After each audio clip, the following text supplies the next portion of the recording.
It's me, vlogger ng labang! Charas!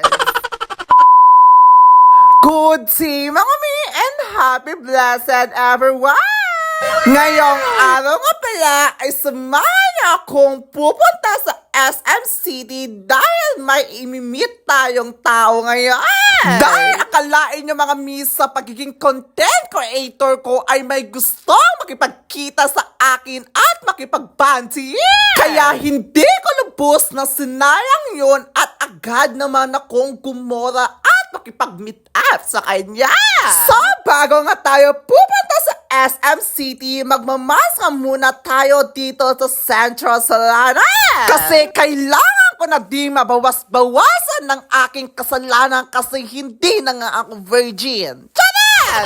Andito na nga ako sa loob ng simbahan at para magpasalamat sa mga blessing na binibigay ni Lord para sa akin. Kasi kung hindi dahil sa Kanya ay hindi ako nakikilala ng mga tao at wala akong gaanong blessing.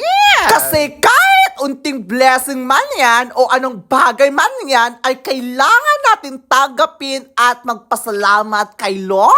Kasi hindi lang blessing ang binibigay ni Lord sa atin, lakas din natin araw-araw.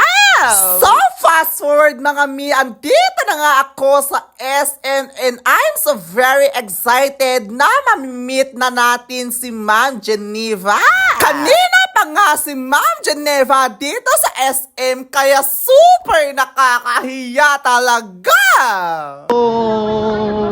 Kasi sa'yo eh, kaya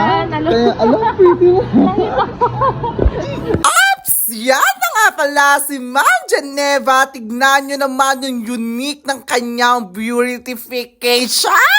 Si Ma'am Geneva May Soriano nga pala ay isang marketing professional from Toyota to Gegara. O kung gusto nyo nga palang magpalabas sa sasakyan o bibili na sasakyan, ito nga pala yung kanilang page at pwede kayong mag-chat dyan. Or i-chat nyo na lang pala si Ma'am Geneva May Soriano at para i-assist kayo at i-guide kayo.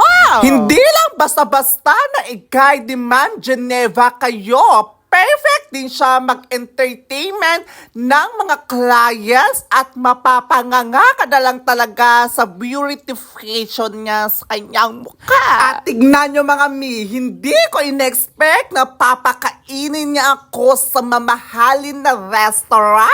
Kasi dito pa lang sa videos ko mga mi ay makikita mo na yung kanyang kabutihan ay mas lalo so no i-assist and i-guide na bebaso kayo na magkatang kayo kan Toyota nga sasakyan. Kaya kung ako sa inyo mga mi, kung gusto nyo magpalabas ng sasakyan, i-PM nyo lang si Ma'am Geneva at huwag kayong mahiya sa kanyang kagandahan. So ayun mga mi, nagsimula na nga yung hindi mawala-wala dito sa Pilipinas ang kachismisan. O dahil first time lang natin mamimit si Ma'am Geneva, kailangan ko din ipahayag ang aking sarili kung saan ako lumaki ako sa hirap, kung kailan ako nagsimula sa pagiging content creator ko. Si Ma'am Geneva nga pala ay taga-Antrayan pero dito na sila nakatira sa Tuguegarao City. Dumating na nga yung in-order ni Ma'am Geneva at ako yung nahiya mga mi kasi bihira lang naman ako kakain sa mamahalin na restaurant. Syempre, dahil deserve ko daw naman to, sabi ni Ma'am Geneva, kinapalaan ko na yung aking muka at kineri ko na talagang kumain. Kaya thank you so much talaga sa mga sumusuporta sa akin, especially sa mga nag-i-sponsor at mga nagtitweet sa akin. Mga kami labit ko mga mi at maghiraw kayo labit chan. Hindi lang pala ako pinakain ni Ma'am Geneva sa restaurant, binigyan niya din ako ng gift ko. Kasi tinanong ba naman ako kung kailan daw ang birthday ko, kaso sinabi ko naman na March pa ang birthday ko, kaya advance gift niya na daw sa akin. Tignan nyo, napaka-supportive at napaka-effort ang babae na to. Tapos na nga kami kumain dyan at sasamahan ko naman si Ma'am Geneva na mag-shopping dito. Kasi susulitin ko na yung oras ko sa kanya kasi uuwi na siya mamaya kasi baka nag-aantay na daw yung mga Junakis niya dyan. Tawang-tawa nga kami dyan mga mi dahil may nakakakilala sa akin dito sa SM City.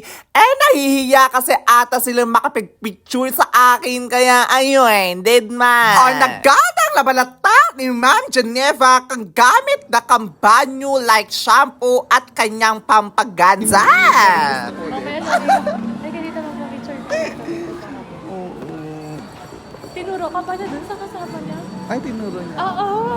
Diba? Chismisan time kami labit duwa kasi sa naabit go to California ngin. Charas! Sige, bye-bye, Mi. Baba. Alam, mag-ano tayo. Bye-bye po. Thank you. Mag-ingat ka. Sige, ingat. So, ayun, mami, hanggang dito na lang ang aming videos ni Ma'am Geneva and thank you so much! Hindi ko to in-expect na pinansin ako ni Sir Mauro Manuel! So, ayun mga mi, pa-comment tayo kung taga saan kayo sa comment section. Goodbye!